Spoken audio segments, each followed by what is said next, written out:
We are going to continue our eyes on the skies with Joe Scheweiterman. He is a professor at DePaul University. Always good to have you on this show. You're all things airlines. So what's going on with the airline industry? You see that fares are actually down this time around. You know, airline profits are up, but these low fuel prices have led to kind of permanently low leisure fares. And you look at United, their revenue was down close to 6% in one of the recent periods.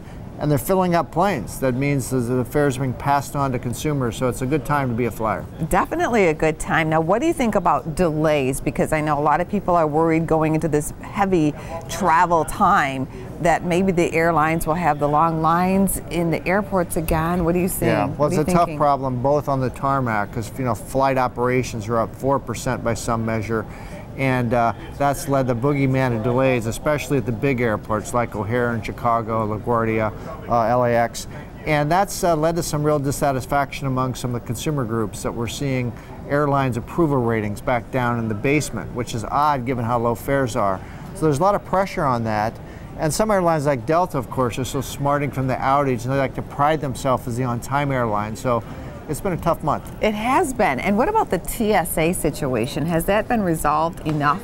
Well, the TSA really took it on the chin for their delays, and they're throwing manpower, they're working with the airlines, and Delta's experimenting with a new method to try to use innovation to get people through the lines differently, where you have sort of two lines when a bag gets stopped, you move to a different line as opposed to stopping that whole line. So the sense is the delays at the airport shouldn't be too bad, but we're really worried long term because the numbers just aren't there on the number of screeners. We have our first flights to Cuba this week, so what's your anticipation there? Yeah, I think there's big pent-up demand for Cuba. You know, just the difficulty of getting there. It's so close, it's exotic. There's a lot of young people that like to fly to exotic warm weather destinations. Central America has been on fire for the airlines. Cuba's going to be good, although there's still a number of travel restrictions on what it takes to fly there.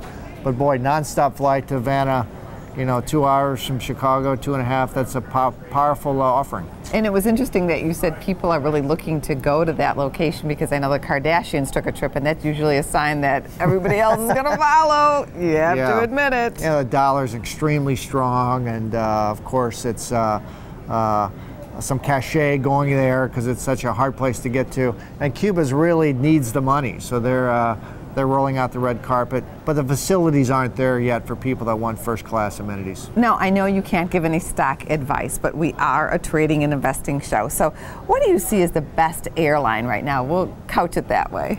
Well, the airline stocks are still better. Wall Street's still pretty skeptical. They're making lots of money, and the multiples aren't what you'd think they'd be.